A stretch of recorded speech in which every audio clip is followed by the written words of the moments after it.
의원 질문에 대해서 답변할 거 있으면 하셔도 좋고요.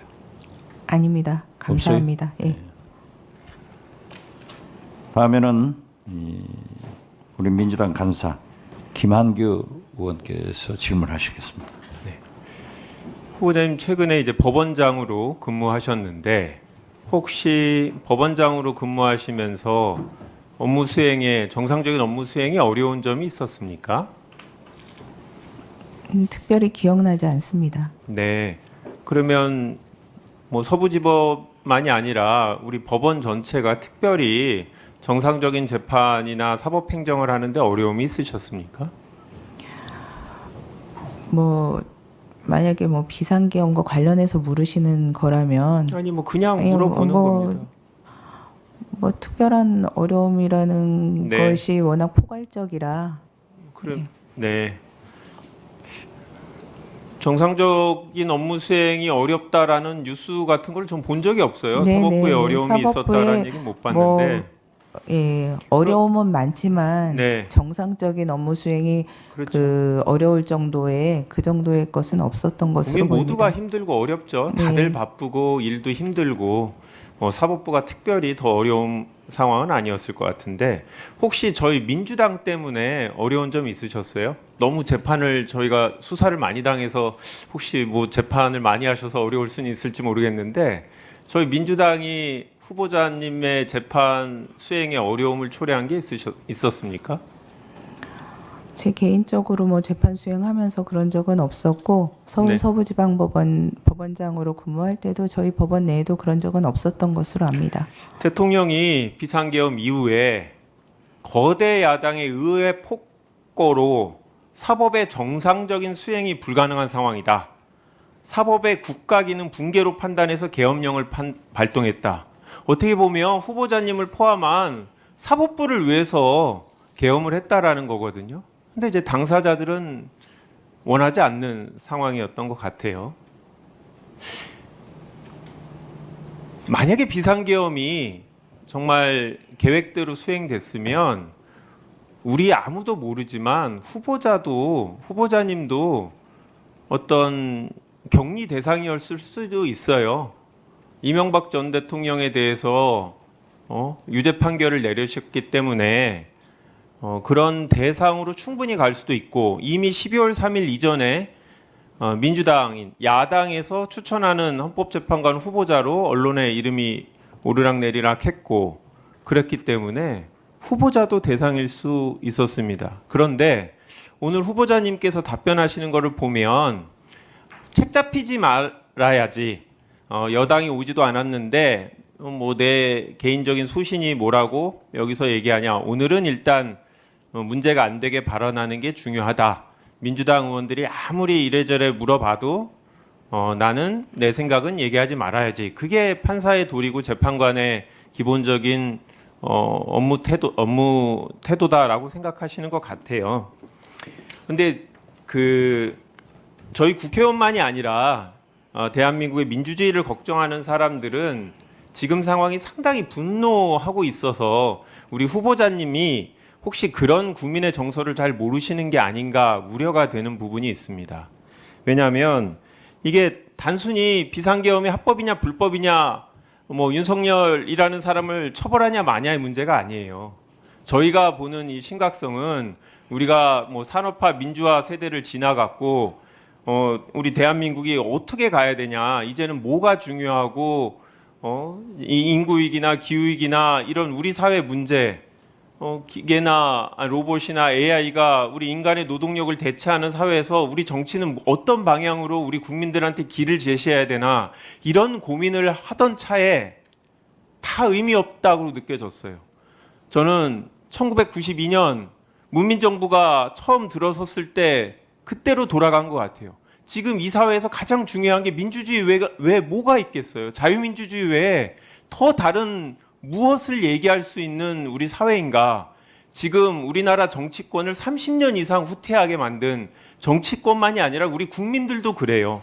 우리 젊은 20대, 30대들이 거리에 나와 있는 건 본인들이 너무나 당연하게 생각했던 민주주의가 우리 586이라는 686이라는 정치권에 있던 사람들만 얘기하는 건 줄 알았는데 내 삶에도 영향을 미칠 수 있구나라고 생각한 게 좋은 걸 수 있지만 저는 그렇지 않다고 생각해요. 우리 사회 후퇴라고 생각하고 이렇기 때문에 우리가 헌법재판관 임명에 대해서 너무나 중요하게 생각하고 후보자한테 기대하는 것도 이런 본인이 어떤 소신과 가치를 갖고 향후 6년 동안 우리 헌법소의 역할을 할 거냐라는 부분이라는 점을 명확하게 말씀을 드립니다. 우리 헌법에 보면 이제 좀 다른 질문 드릴게요. 위헌 결정, 탄핵 결정, 정당 해상 결정, 헌법소원 인용 결정은 종족수가 6인이죠. 그러면 정상적인 헌법재판소 재판관은 9인이기 때문에 그러니까 9인 중에 6인, 그러니까 3분의 2 이상이 다수, 그러니까 압도적인 다수로 찬성해야지만 인용하겠다 이런 취지 아닙니까? 네, 그렇죠? 맞습니다. 그러면 근데 지금 6분밖에 없으면 이렇게 위헌 결정, 탄핵 결정하려면 만장일치가 돼야 되는 거죠. 네, 불합리한 거 아닙니까? 원래 헌법재판소를 만들 때 구성하고는 다른 거 아닙니까? 신속하게 3인이 필요한 이유가 정상적인 헌법재판을 위해서 필요한 거 아닙니까? 맞습니다. 네, 이게 윤석열 대통령 탄핵 사건만이 아니라 모든 위헌 결정, 탄핵 결정에 다 해당되는 이슈 아닙니까? 맞습니다. 네.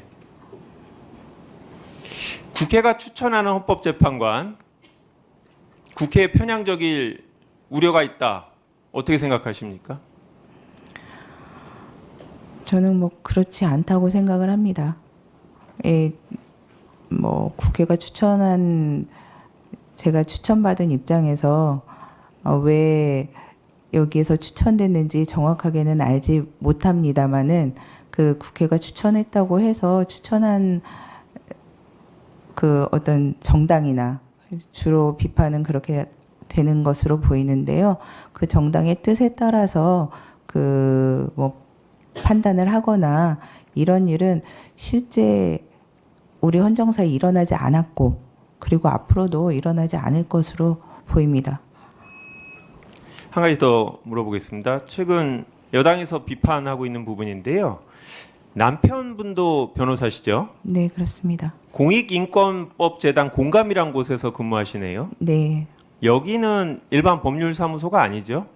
법률사무소가 아닙니다. 네. 그러니까 수임료 받지 않고 사회적 약자를 위한 변호 등의 업무를 하는 곳이라고 나와 있네요. 수임료를 전혀 받지 않고 예. 일반 시민들의 후원금으로만 운영하고 있습니다. 남편분이 그러면 뭐 로펌에 있는 분들보다 급여가 적겠네요. 이번에 제가 기사 나가지고 정확하게 알았습니다. 네. 그 그러니까요. 뭐 기사를 너무 과하게 내셔가지고 몇 년치를 이렇게 내셨는데 제가 물론 그 재산 등록을 위해서 받아봅니다만 크게 신경 쓰지 않았었는데 얘기해 보니까 세후로 나왔다고 하더라고요. 그래서 더 적어진 것 같습니다. 사실 예, 조금만 요까지 질문을 좀 맞추기. 뭐 억울하실 수도 있을 텐데 혼자 많이 근무하신다고. 근데 문제가 최근에 되고 있는 게 여기 이제 공감이라는 게 시민들의 후원으로 100% 후원으로 운영되고 있는 곳인데 여기 이사장이 김희수 전 헌법재판관이시네요. 이분이 지금 윤석열 탄핵 사건의 소추위원회 대리단이 됐는데 이분이 공감에 사무실도 없고 급여도 받지 않는 비상근이신 거죠? 네, 비상근이고 네. 그 급여뿐만이 아니고 회의에 참석하는 실비도 받으시지 않으시고 네. 오로지 그 일종의 사회적인 명예직 같은 건가요? 네, 맞습니다. 그러면 뭐 사회적인 남편의 활동으로. 인사를 담당하거나 급여를 주거나 하는 뭐 이런 상급자다 뭐 이런 건 아닌가요? 저희 남편은 초창기 멤버로 20년 동안 거기서 네. 근무하고 있고 그 전 헌법재판관님은 그 비교적 최근에 이사장으로 선임된 것으로 알고 있습니다. 분위기가 이제 남편분이 더 세다 뭐 이런 얘기신 것 같은데 그런 것은 아니고 그래도 일각에서는 아니 그래도 헌법재판관이 될 사람의 배우자와 특정 사건의 소추 사건에 대통령 소추 사건이라는 중요한 사건의 대리인에 들어가는 분이 여하튼 같은 조직에 있는데 이거 재판이 객관적으로 공정하게 이루어질 수 있지 않냐라는 의문을 제기하고 있어요. 이에 대해서 어떻게 생각하십니까? 저도 그래서 이해관계가 뭔지 제가 생각을 해봤는데 그 보통 이해관계는 경제적 이해관계를 말하는 거 아닙니까? 근데 경제적으로 그 이사장님한테 급여를 받는 관계도 아니고 그 인사권이 있지도 않습니다. 거기다가 그 사건을 그 수임한 당사자가 그 로펌이 아닌데 일단 재단도 아니고 저희 배우자도 아닙니다. 그래서 어떤 것을 기준으로 삼을 수 있을까 더 대답해도 되겠습니까? 그래서 저희가 대법원에서도 전원합의체가 있기 때문에 전원합의체에 그 대법관님이 어떤 지위에 있을 때 기피나 회피를 하는 규정이 있는지 알아봤더니 있더라고요. 그럴 때는 그 로펌에서 어떤 사건을 수임했을 때, 그러니까 저희 이 사건은 재단에서 수임한 건 일단 아니고 거기에 그 배우자나 가족이 그 있으면은 회피를 하는 규정이 있더라고요. 근데 이 사건은 로펌도 아닐 뿐더러 재단이 수임한 것도 아니기 때문에 그 규정에도 들어맞지 않았습니다. 한 가지만 더 아무리 간사라도 이번 한 번만 마지막으로 하겠습니다. 아니, 그래도 이제 국민의 우려는 있기 때문에 그 부분은 그런 공정성에 문제가 없도록 확인해야 되고요. 진짜 마지막 질문인데 후보자 서울법대 나오셨고 배우자도 서울법대 나오셨고 배우자의 형도 서울법대 나오신 검사 출신이에요. 윤석열 대통령하고 같은 학교 나오시고 이렇게 연이 있는데 윤석열 대통령한테 편향적으로 유리할 가능성은 없습니까? 네, 저희 남편이 충암고등학교를 나왔습니다. 정말 위험한 상황 아닙니까? 그러니까, 그런 우려에 대해서는 어떻게 해소하실 수 있습니까?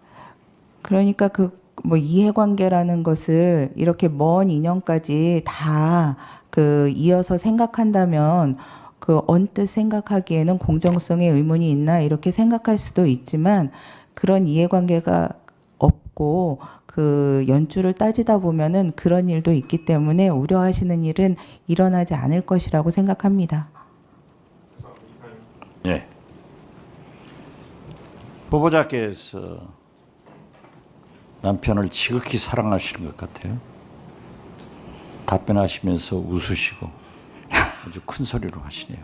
그렇게 하시라 이거예요. 아까 우리 김한규 간사가 아은혁 후보는 부인 사별한 걸 가지고 얘기를 해서 울리더라고요.